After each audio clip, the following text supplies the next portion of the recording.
हाय मित्रों, नमस्कार। यह जो फ़ोटो देख रहे हैं, यह मेरे पोता का फ़ोटो है, जो बचपन में जन्म लेने के बाद 3.25 साल का हुआ है। जन्म लेने के बाद कुछ न कुछ बीमार रहा करता था, तो डॉक्टर के पास जाया करते थे हम लोग। तो सुई से और इसको आला से यानी स्टेथोस्कोप से बहुत डर लगता था। बाद में इसकी मानसिकता में बैठाया डॉक्टर साहब भी, हम भी बैठाए। इसका मतलब समझिए कि एक ब्रेन वॉश किया कि नहीं, तुमको भी डॉक्टर बनना है।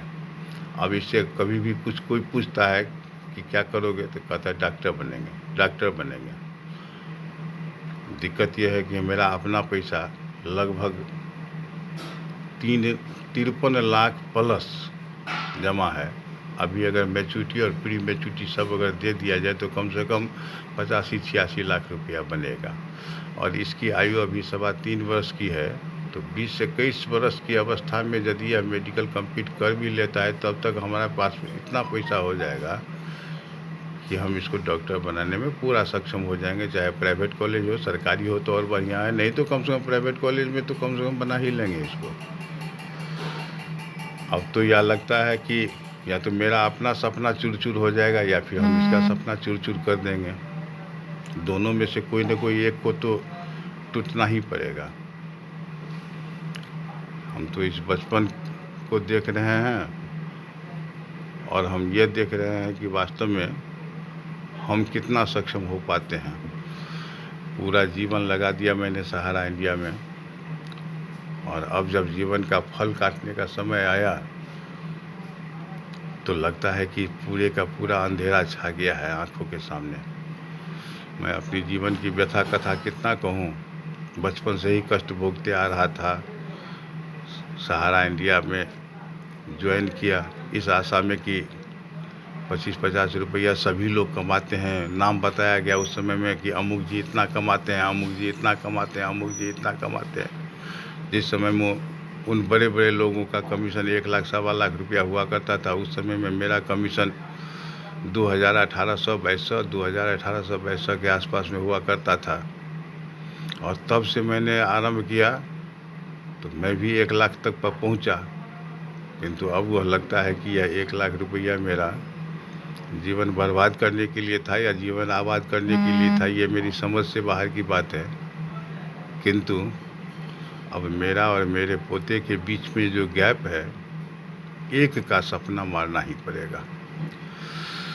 इसलिए मैं भारत के वर्तमान प्रधानमंत्री महोदय से निवेदन करना चाहता हूं कि यदि इस कानूनन भ्रष्टाचार को समाप्त अगर नहीं किया गया तो शायद कितने लोग आत्महत्या करके मर जाएंगे, कितने एजेंट, कितने जमाकर्ता। जिस 10 रुपया के खाताधारी जो सब्जी बेचने वाले थे या रिक्शा ठेला चलाने वाले थे, हम तो उससे भी गए गुजरे हैं कि उस 10 रुपया के देने वाले निर्धन से हम पैसा मांगते थे, स्टैंडर्ड भिखारी हो के, कि भैया आप 10 रुपया दीजिए ताकि आपका भविष्य बनेगा।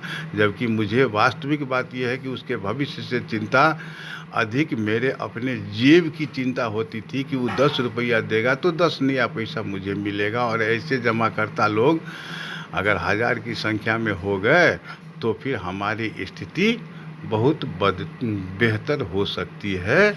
यह कहने का जो है सो मेरा तात्पर्य था, और इसी के लिए हम दर दर भटकते थे।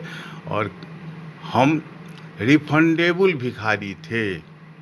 नॉन रिफंडेबल भिखारी तो वो होता है जो 1 रुपया 2 रुपया लेकर चला जाता है और फिर उसकी कोई गिनती नहीं होती, उससे कोई तगादा नहीं करता है। किंतु मैं तो वो स्टैंडर्ड भिखारी था, रिफंडेबल भिखारी था, जो उनसे पैसा लाता था और उनके घर पर तक पैसा पहुंचा दिया करता था। आज मेरी स्थिति ये है कि मैं न तो उसका चेहरा देखना चाहता हूँ और न ही वो मेरा चेहरा देखना चाहता है। वो मुझे खोजे फिर रहा है और मैं भागे फिर रहा हूँ। अब इससे अधिक क्या कहें।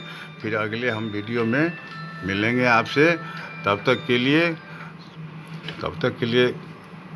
जय हिंद, जय भारत।